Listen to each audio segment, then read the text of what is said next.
Hello, I'm Canon Ray Hutchinson, and along with my wife Jan, we're members of the congregation at Liverpool Parish Church. 5 years ago now, I retired from parish ministry and help out occasionally at St Nick's, as well as enjoying coming to worship with Jan each Sunday. I want to reflect with you on a poem that I found in a book of poetry set out for Lent and Easter by a writer, Janet Morley.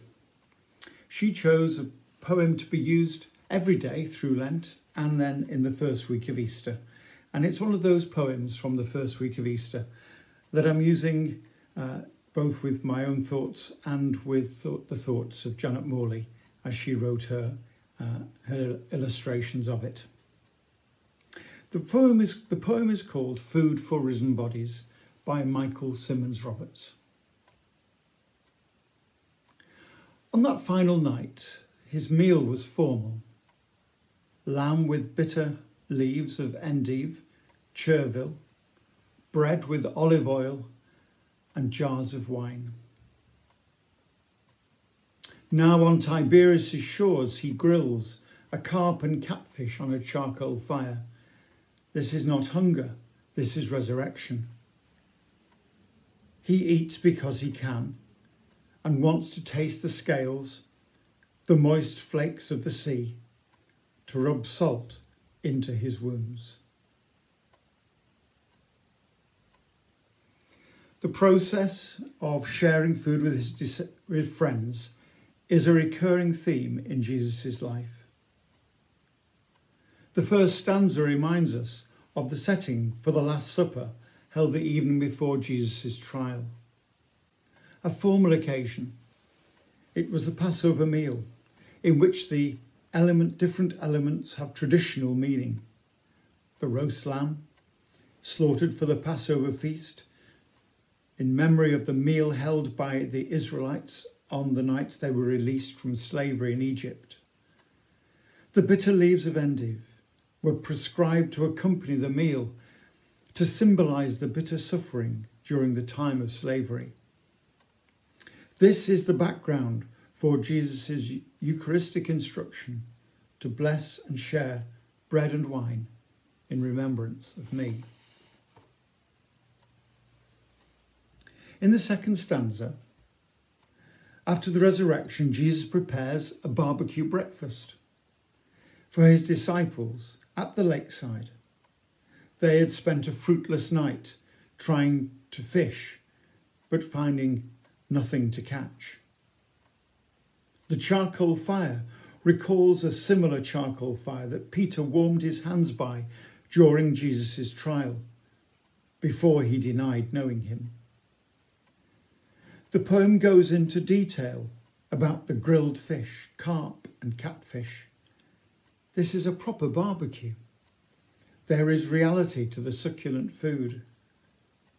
Unlike in St Luke, who refers to Jesus preparing a piece of cold, broiled fish, an image to demonstrate that Jesus' body is real. We have here in this poem St John's account that this is a proper meal for everyone to enjoy, a meal to share among those who've been working all night. This is not hunger, this is resurrection. Resurrection referring to our human hunger, our need, our desire for delicious food, for resurrection. It is an exultant word. The last stanza shows Jesus as a man of strong physical presence, in charge, enjoying his food like a healthy young man who is a competent cook.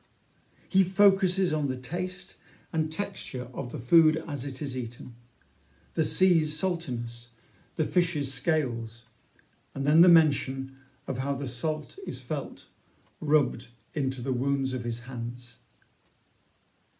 And we are reminded of the sufferings of Good Friday and the aspect of the resurrection narratives that focus on Jesus' wounds.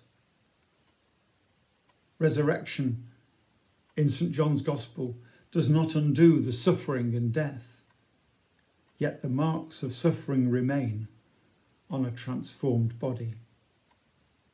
How much do we let ourselves be fully present in our bodily human experience, with all its flaws and hurts, as well as in the joys and satisfying of its needs? Perhaps we need to be more alive to this level of reality. Perhaps we might find those words from the poem, "This is not hunger, but this is resurrection." On that final night, the meal was formal. Lamb with bitter leaves of endive, chervil, bread with olive oil and jars of wine. Now on Tiberias' shores, he grills a carp and catfish on a charcoal fire. This is not hunger, this is resurrection. He eats because he can, and wants to taste the scales, the moist flakes of the sea, to rub salt into his wounds.